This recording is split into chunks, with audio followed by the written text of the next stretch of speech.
रोज की तरह सीता आज भी किचन में खाना बना रही थी। उसने भिंडी और टमाटर काटे, तब तक उसकी सास किचन में आती है और कहती है, सीता बहू, तुमने आज सब्जी बनाने के लिए थोड़ा ज्यादा ही भिंडी काट ली है। आधी भिंडी को उठाकर फ्रिज में रख दो, इसकी सुबह सब्जी बना लेना। आखिर हम हैं ही कितने लोग, 4 लोगों में थोड़ी सी सब्जी तो लगती है। लेकिन माँ जी, इतनी भिंडी तो हम सब अभी मिलकर खा लेंगे और कल तक तो बाकी भिंडी सूख भी जाएगी, इसीलिए आज ही बना लेती हूँ। अरे नहीं बहू, ज्यादा बन जाएगी तो फेंकी जाएगी। तुम आधी भिंडी उठाकर फ्रिज में रख दो, कल बना लेना। ऐसा कहकर शोभा वहाँ से चली जाती है। सीता अपने आप से कहती है, पता नहीं माँ जी इतनी कंजूस क्यों है, हर चीज में कमी करती है। इतनी भिंडी कोई ज्यादा थोड़ी ना है, लेकिन उन्हें कौन समझाए। जाने दो, मैं तो इतना ही बना लेती हूँ। सीता खाना बनाकर सभी को लगा देती है। सभी खाना खाना शुरू करते हैं। तभी कमल कहता है, अरे वाह सीता, तुमने तो बहुत ही स्वादिष्ट सब्जी बनाई है। थोड़ी और भिंडी बची है क्या? मुझे थोड़ी और भिंडी दे दो। तभी सीता देखती है कि कढ़ाई में भिंडी खत्म हो गई है। सीता अपनी प्लेट की भिंडी कमल को देती हुई कहती है, आप मेरी भिंडी खा लीजिए, मैं अचार से रोटी खा लेती हूँ। तभी शोभा अपनी प्लेट से थोड़ी सी भिंडी सीता को देती हुई कहती है, अरे सीता, मेरे पास सब्जी थोड़ी ज्यादा है, इतनी सब्जी मैं नहीं खाती, तुम ये खा लो। ये देखकर सीता का देवर नीलेश कहता है, माँ, लेकिन तुमने इतनी कम सब्जी क्यों बनवाई थी? बेटा, ज्यादा सब्जी बनती है तो फेंकी जाती है, हम 4 ही लोग तो घर में हैं, इतनी सब्जी बहुत हो जाती है। अगले दिन शोभा अपनी बहू से कहती है, सीता बहू, चल जरा बाजार से सब्जियां ले आते हैं। सास बहू दोनों सब्जियां लाने के लिए मार्केट जाती हैं। तब शोभा एक ठेले पर जाती है और उससे कहती है, अरे भैया, ये गोभी क्या भाव दिए? 100 रुपए किलो है माँ जी। अरे बाप रे, इतनी महंगी। अच्छा, ये शिमला क्या भाव है? माँ जी, ये 70 रुपए किलो है, बताओ कितनी तोल दूं? नहीं नहीं भैया, तुम ये रहने दो। सस्ती सब्जियां कौन सी हैं ये बताओ। माँ जी, ये गिलकी, तोरी, बरबटी, ये सस्ती सब्जियां हैं, सभी 1-1 किलो कर दूं? अरे नहीं नहीं, मुझे पूरी बारात को खिलाना है क्या? तुम तो 1-1 पाव तोल दो बस। तभी सीता कहती है, माँ जी, पिछली बार भी तो आप यही सब्जियां ले गई थी। ये सब्जियां खा खा कर तो हम बोर हो गए, थोड़ी महंगी सब्जियां ले लेते हैं ना। अरे नहीं नहीं बहू, ये गिलकी, तोरी, भिंडी, ये सारी सब्जियां बहुत फायदेमंद होती हैं और फायदेमंद होने के साथ साथ सस्ती भी है, तो फिर क्यों महंगी सब्जियां लेना। वे लोग सब्जियां लेकर घर आ जाते हैं। अगले दिन सुबह सीता कोमल का टिफिन तैयार कर रही थी। कोमल अपनी माँ के पास आती है और कहती है, माँ, आज तुमने मेरे टिफिन में क्या बनाया है? बेटा, आज मैंने तोरी की सब्जी बनाई है। ओह माँ, रोज रोज भिंडी, गिलकी, तोरी खा खा कर मैं बोर हो गई। मेरी सभी फ्रेंड अच्छा अच्छा खाना लाते हैं और आप कुछ भी अच्छा नहीं बनाती। आज तो मैं बिल्कुल भी तोरी की सब्जी नहीं ले जाऊंगी, मुझे कुछ अच्छा बना कर दो। कोमल, आज तो तुम यही ले जाओ, फिर कभी मैं तुम्हारे लिए कुछ अच्छा बना दूंगी। माँ, आप हमेशा ही ऐसा कहती हो, लेकिन कुछ अच्छा नहीं बनाती। आज तो आपको मेरे लिए कुछ अच्छा बनाना ही होगा। कोमल, कहा ना फिर कभी बना दूंगी, तुम्हें समझ नहीं आती है? आज का तुम बहुत जिद्दी हो गई हो। तभी नीलेश वहाँ आता है और अपनी भतीजी की बात सुनकर कहता है, भाभी, आप कोमल को क्यों डांट रही हो? कोमल बिल्कुल सही कहती है, आज तो मुझे भी हलवा खाना है। आप ऐसा करो, हमारे लिए सूजी का हलवा बना दो। देवर जी, आपको तो पता ही है कि माँ जी। भाभी, माँ से कहना कि मैंने कहा है। ये आज तो मैं सूजी का हलवा लेकर स्कूल जाऊंगी। ठीक है कोमल, तुम तैयार हो जाओ, तब तक मैं सूजी का हलवा बना देती हूँ। अब सीता अपनी सास के पास जाती है और कहती है, माँ जी, कोमल जिद कर रही है कि आज उसे टिफिन में सूजी का हलवा ले जाना है और नीलेश को भी हलवा खाना है, तो अगर आप मुझे सूजी, घी और मेवे दे देंगी तो मैं उनके लिए हलवा बना दूंगी। ठीक है बहू, चल मैं तुझे सूजी और घी दे देती हूँ। शोभा किचन में आती है और किचन में रखी हुई लकड़ी की अलमारी का ताला खोलती है और उसमें से थोड़ी सी सूजी, शक्कर और थोड़े से ड्राई फ्रूट्स और थोड़ा सा घी निकाल कर सीता को देती है। सीता थोड़े से ड्राई फ्रूट्स और थोड़ा सा घी देखकर कहती है, माँ जी, थोड़े ड्राई फ्रूट्स और थोड़ा घी और दे दीजिए, तभी तो हलवा स्वादिष्ट बनेगा। अरे नहीं बेटा, ज्यादा ड्राई फ्रूट्स और ज्यादा घी से हलवा थोड़ी ना अच्छा बनता है, तुम इतना ही डालकर हलवा बना लो। जब सास वहाँ से चली जाती है तब सीता अपने आप से कहती है, अजीब है माँ जी भी, हर चीज को ताले में रखती हैं और चाबी मुझे देती ही नहीं। इतनी कम चीजों में कोई अच्छा हलवा कैसे बना सकता है? जरूरत से ज्यादा ही कंजूस है माँ जी। अब सीता उतना ही ड्राई फ्रूट डालकर हलवा बना देती है और अपनी बेटी को टिफिन में रखकर हलवा दे देती है। फिर वो अपनी सास को, अपने पति और देवर को भी हलवा खाने के लिए देती है। कमल हलवा खाकर कहता है, ये क्या सीता, हलवे में तो घी और ड्राई फ्रूट्स है ही नहीं। अगर तुम हलवा बना ही रही थी तो सारी चीजें तो पर्याप्त डालना था कम से कम। वो मैं क्या करती, माँ जी नहीं तो। अरे अरे बेटा, ज्यादा घी और ज्यादा ड्राई फ्रूट नहीं खाना चाहिए, इसीलिए मैंने घी और ड्राई फ्रूट्स कम ही डलवाए। अब तू ज्यादा नखरे मत कर और चुपचाप से हलवा खा ले, फिर हमें खाना भी तो खाना है। ऐसा कहकर शोभा अपने बेटे की बात काट देती है। शोभा अक्सर रसोई की छोटी छोटी चीजों में कंजूसी किया करती थी और जरूरत की सारी चीज उठाकर अपनी लकड़ी की अलमारी में रखकर ताला लगा दिया करती थी। बेचारी सीता को छोटी छोटी सी चीज अपनी सास से मांगना पड़ता था। एक दिन सीता बर्तन धो रही थी कि तभी साबुन खत्म हो गया। सीता अपनी सास के पास आई और बोली, माँ जी साबुन खत्म हो गया। अरे बेटा, अभी 4 दिन पहले ही तो तुझे साबुन निकाल कर दिया था अलमारी से, थोड़ा संभाल कर चलाया कर। अच्छा रुक बेटा, मैं अभी साबुन निकाल कर दे देती हूँ।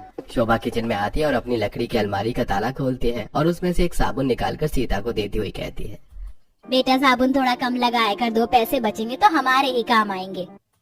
ऐसा कहकर शोभा वहाँ से चली जाती है। सीता मन में बड़बड़ाते हुए कहती है, माँ जी को हर चीज का हिसाब देना पड़ता है, हर चीज तो वह ताले में रख लेती है, उनसे मांग मांग कर काम चलाना पड़ता है। आज मुझे कमल से बात करनी ही होगी। फिर रात में जब कमल कमरे में आता है तब सीता कमल से कहती है, कमल, मुझे समझ नहीं आता कि माँ जी इतनी कंजूसी क्यों करती हैं। एक तो वो हर चीज को अपनी अलमारी में रख देती हैं और फिर खत्म होने पर थोड़ी थोड़ी सी निकाल कर देती है। मुझे हर बार माँ जी से ऐसी छोटी छोटी सी चीज मांगना अच्छा नहीं लगता। सीता, तुम्हें तो पता है कि मेरी और नीलेश की छोटी सी नौकरी है। माँ उसी पैसे से पूरा घर चलाती है, इसलिए उन्हें थोड़ा हिसाब से चलना पड़ता है। देखो, तुम इतनी चिंता क्यों करती हो? जो चाहिए वो मांग लिया करो। अच्छा, तुम्हें पूरी खाना है ना?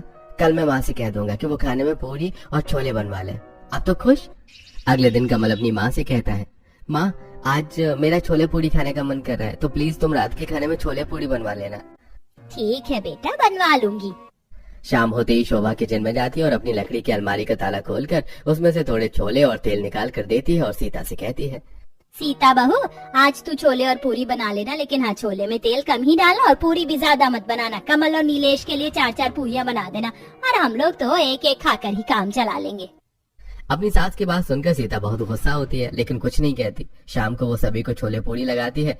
सभी लोग छोले पूरी खाते हैं और तब सीता कहती है, माँ जी, मेरी छोटी बहन शालू की शादी तय हो गई है, उसी की इनविटेशन देने कल मेरे मायके वाले यहाँ आ रहे हैं। ये तो बहुत अच्छी बात है बेटा, तो तुम उनके खाने के लिए खाना बना लेना।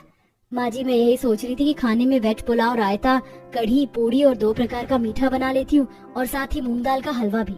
अरे अरे बेटा, अपनी तेज रफ्तार गाड़ी को थोड़ी सी लगाम लगाओ, इतना सब कुछ बनाने की क्या जरूरत है? बनाने दो ना माँ, भाभी के मायके वाले रोज थोड़े आते हैं। हाँ बेटा, वो तो ठीक है, लेकिन अगर इतना सब कुछ बन जाता है तो मेहमान कोई भी चीज स्वाद लेकर नहीं खा पाते। इसलिए तुम तो बस एक मीठा बना लेना और कढ़ी, पूड़ी और सारे चावल ही बना लेना।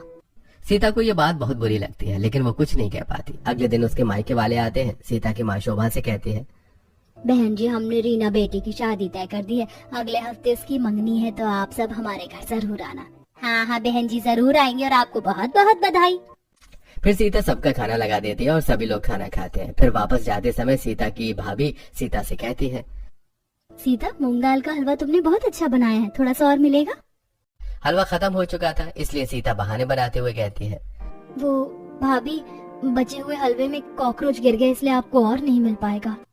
लेकिन रेखा समझ जाती है। फिर जाते समय सीता उन्हें छोड़ने बाहर तक आती है तो रेखा कहती है, सीता, अगर तुम्हें और तुम्हारी सास को मेहमानों को बुलाना पसंद नहीं है तो हमें कह देते, हम फोन पर ही दावत दे देते, वरना मेहमानों की खातिरदारी का ये तरीका नहीं है कि तुमने खाना भी सही तरीके से नहीं बनाया।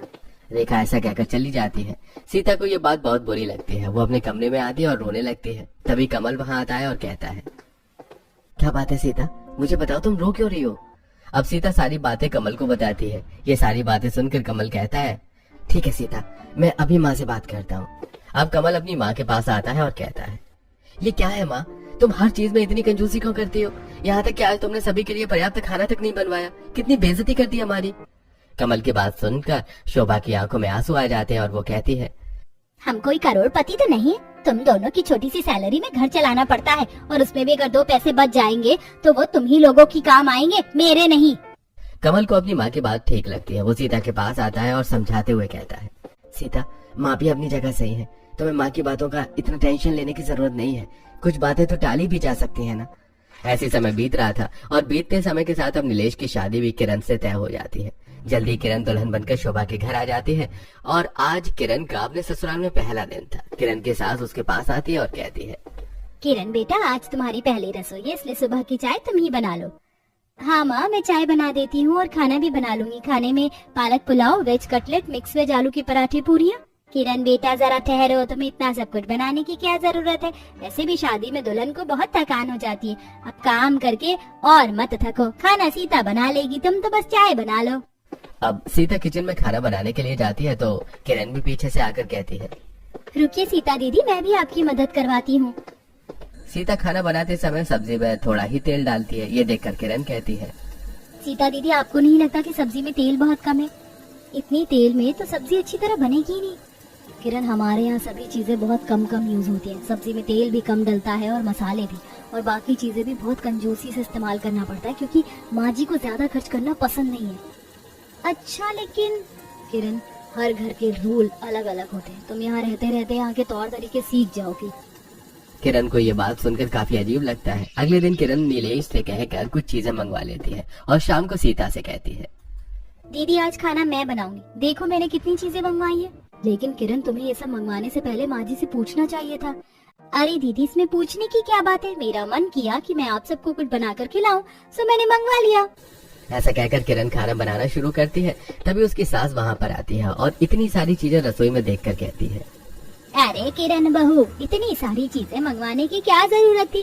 फिर ज्यादा खाना बन जाएगा तो जबरदस्ती फेंका जाएगा। ऐसा करो, इनमें थोड़ी बहुत चीजें निकाल लो, बाकी का मुझे दे दो, मैं अंदर रख देती हूँ, जब जरूरत हो तो मांग लेना।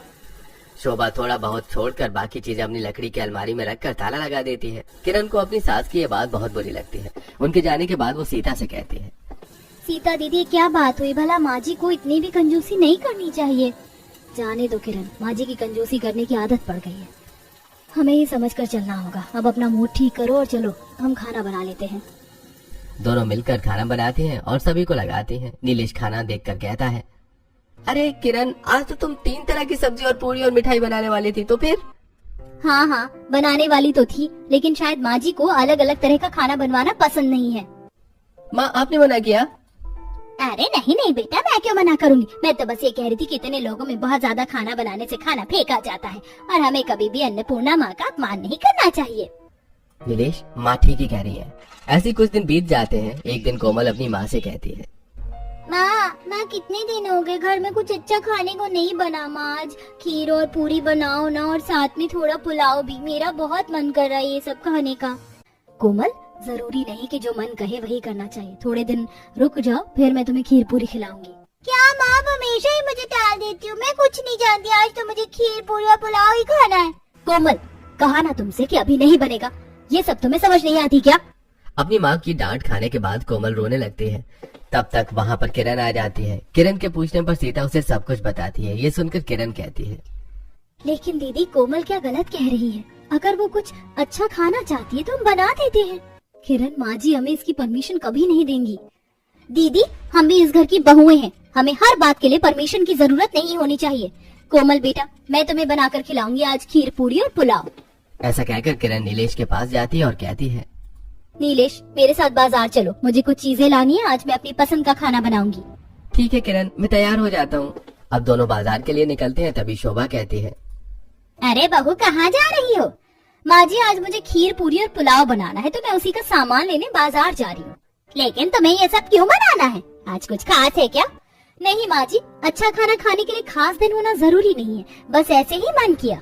ठीक है बेटा, लेकिन सामान हिसाब से लाना, ज्यादा मत लाना, ज्यादा खर्च करना अच्छी बात नहीं होती।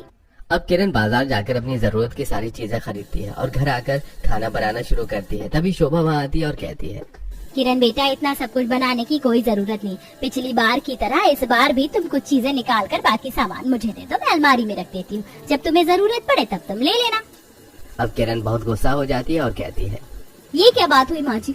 आप इतनी चीजों के लिए कंजूसी करती हैं, जो मुझे बिल्कुल भी पसंद नहीं है। मैं तो आज खुद बाजार जाकर सारा सामान लेकर आई हूँ ना, तो भी आपको चैन नहीं पड़ा, और इसे भी आप अपनी अलमारी में ठूस देना चाहती हैं। ऐसा साफ साफ बता दीजिए ना कि आप खाना भी ढंग से नहीं खिला सकती हैं। ये सुनकर सीता गुस्सा होते हुए कहती है, किरण, तमीज से बात करो, वो हमारी सासू माँ है।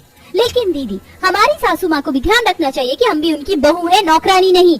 बस बहुत हो गया किरण, चुप हो जाओ। किरण गुस्सा होकर अपने कमरे में चली जाती है और नीलेश को सारी बातें बताती हुई कहती है, मेरे साथ इतनी कंजूसी नहीं चलेगी। तुम्हें माँ जी से बात करनी ही होगी। बस अब मैं और बर्दाश्त नहीं करूंगी। मैं इस घर की बहू हूँ, नौकरानी नहीं जो सिर्फ काम करने से मतलब रखूं। अरे क्या फायदा मेरी बहू होने का अगर मैं अपनी मर्जी से कुछ बनाकर खा भी नहीं सकती तो। अरे शांत हो जाओ किरण, मैं माँ से बात करता हूँ। नीलेश अपनी माँ के पास आता है और कहता है, ये क्या लगा रखा है माँ आपने? हर बात में इतनी कंजूसी क्यों करती हैं आप? हर चीज को आप क्यों अपनी लकड़ी की अलमारी में उठाकर रख देती हो? फेंक क्यों नहीं देती उस पुरानी अलमारी को उठाकर घर से बाहर? तब शोभा कमल से कहती है, देख रहा है तो बेटा। भैया आप ही समझाइए माँ को, शायद आपकी बात समझ में आ जाए। ऐसा कहकर नीलेश गुस्से में बाहर चला जाता है। कमल अपनी माँ से कहता है, माँ तुम चिंता मत करो, अगर खर्चा अच्छे से नहीं चल पा रहा है तो मैं थोड़ा और पैसों का इंतजाम करता हूँ। कमल के ऐसा कहते ही शोभा घबरा जाती है और कहती है, नहीं नहीं बेटा, उसकी कोई जरूरत नहीं, मेरे पास पैसे हैं, मैं देख लूंगी, तू चिंता मत कर। दूसरी तरफ किरण परेशान होकर अपने आप से कहती है, न जाने माँ जी इतना पैसा बचाकर करेंगी क्या। माँ जी को तो सबक सिखाना ही होगा, वो कंजूसी करती है ना। अब मैं उनसे ज्यादा कंजूस बनकर दिखाऊंगी, तब उन्हें पता चलेगा कि कोई कंजूसी करता है तो कैसा लगता है। अगले दिन किरण अपनी सास से कहती है, माँ जी मैं वॉशिंग मशीन में कपड़े धोने जा रही हूँ, अगर आपकी भी साड़ियाँ धोना हो तो मुझे दे दीजिए, मैं धो देती हूँ। मेरी ये चारों साड़ियाँ गंदी हैं, चारों साड़ियाँ धो देना। अब किरण अपनी सास की सारी साड़ियाँ वॉशिंग मशीन में डालती है और उसमें सर्फ डाले बिना ही उन्हें धो देती है और सुखाकर अपनी सास को ले जाकर देती है। फिर शोभा पहनने के लिए एक साड़ी निकालती है तो देखती है कि साड़ियाँ साफ नहीं हुई थी। शोभा अपनी बहू किरण को बुलाती है और कहती है, किरण बहू ये क्या तुमने एक ऐसी साड़ियाँ धोई हैं, बिल्कुल भी साफ नहीं है। माँ जी मैंने ये साड़ियाँ बिना सर्फ के धुली हैं, बिना सर्फ के, इसीलिए तो ये साड़ियाँ साफ नहीं हुई, दोबारा धो दो। अरे माँ जी कैसी बातें कर रही हैं आप, कभी कभी साड़ियों को बिना सर्फ के भी धोना चाहिए, इससे पैसे बचेंगे, वैसे भी इतनी गंदी साड़ियाँ तो पहनी जा सकती हैं। किरण ऐसा कहकर वहाँ से चली जाती है। बेचारी शोभा को गंदी साड़ियाँ पहननी पड़ती हैं। अगले दिन शोभा अपनी बहू से कहती है, सीता बहू मेरी सहेली आने वाली है तो तुम उसके चाय नाश्ते का प्रबंध कर देना। जी माँ जी। थोड़ी देर बाद शोभा की सहेली आती है। शोभा बैठकर अपनी सहेली से बात करती है। सीता किचन में चाय बनाने जाती है, तभी किरण वहाँ आती है और कहती है, सीता दीदी आप कोमल का होमवर्क करवा दीजिए, चाय मैं बनाती हूँ। अब किरण दूध में बहुत सारा पानी मिलाकर चाय बना देती है और अपनी सास और उनकी सहेली को ले जाकर दे देती है। वे दोनों चाय पी लेती हैं। शोभा की सहेली के जाने के बाद शोभा किरण को बुलाकर कहती है, किरण बहू तुमने इतना पानी डालकर चाय क्यों बनाई थी? तुम्हें पता होना चाहिए कि मेहमानों को इस तरह की चाय नहीं पिलाते। अरे माँ जी मैंने तो ऐसा करके दूध के पैसे बचाए हैं, और अगर मेहमानों को ऐसी चाय पसंद नहीं आती और वो दोबारा नहीं आएंगे तो ये तो और अच्छी बात है, कम से कम इससे हमारे नाश्ता और चाय का खर्चा तो बचेगा। आप चिंता मत कीजिए माँ जी, मैंने जो किया वो बिल्कुल ठीक किया। ऐसा कहकर किरण अपने कमरे में चली जाती है। बेचारी शोभा अब कहती भी तो क्या, ऐसे ही 3 दिन गुजर जाते हैं और आज शोभा खाना खाकर अपने कमरे में जाती है तो देखती है कि उसके कमरे की लाइट खराब हो गई थी। तभी सीता वहाँ आती है और कहती है, माँ जी आपके कमरे की लाइट खराब हो गई है, रुकिए मैं अभी किचन की लाइट आपके कमरे में लगा देती हूँ और रात को इनसे दूसरी लाइट मंगवा कर किचन में लगा दूंगी। सीता किचन में लाइट लेने के लिए जाती है। तभी किरण कहती है, लाइए दीदी माँ जी के कमरे में लाइट की व्यवस्था मैं कर देती हूँ, आप अपने कमरे में जाकर आराम कीजिए। सीता किरण की बात सुनकर अपने कमरे में चली जाती है। किरण एक मोमबत्ती उठाती है और अपनी सास के कमरे में जलाकर ले जाती है और उसे रखते हुए कहती है, माँ जी ये लीजिए आपके कमरे में मोमबत्ती जला दी, बल्ब लाने के लिए मैंने ही मना कर दिया। आप तो जानती हैं माँ जी कि बिजली कितनी महंगी है और बिजली का कितना बिल आता है, कुछ दिन इस मोमबत्ती से काम चला लीजिए, कम से कम इसी बहाने बिजली का बिल तो कम होगा। ऐसा कहकर किरण वहाँ से चली जाती है। अगले दिन सभी लोग खाना खाकर उठते हैं तो शोभा कहती है, अरे बहू मेरा सौंफ का डिब्बा कहाँ गया? ये रहा माँ जी। शोभा देखती है कि डिब्बे में सौंफ खत्म हो गई थी। वो कहती है, अरे सौंफ तो खत्म हो गई। सीता तुझे पता है मुझे खाने के बाद सौंफ खाने की आदत है, तो तूने मंगवाया क्यों नहीं? माँ जी मैंने ही सीता दीदी को मना कर दिया था, सौंफ खाने से कुछ खास फायदे तो नहीं होते हैं, खाना तो हम पेट भर कर खा ही लेते, कम से कम इस तरह हम सौंफ के कुछ पैसे तो बचा लेंगे। अब शोभा समझ जाती है कि किरण उसके साथ ऐसा व्यवहार क्यों कर रही है। शोभा चुपचाप अपने कमरे में चली जाती है। अगले दिन नीलेश अपनी माँ से कहता है, माँ आज शाम को आप सभी तैयार रहना, हम सभी मिलकर शॉपिंग करने जाएंगे। ऐसा कहकर नीलेश चला जाता है। शाम को वो लोग नीलेश के साथ मॉल में शॉपिंग करने के लिए जाते हैं। नीलेश अपनी माँ से कहता है, माँ जिसको जो भी चाहिए वो सभी ले लो, पैसे मैं दे दूंगा।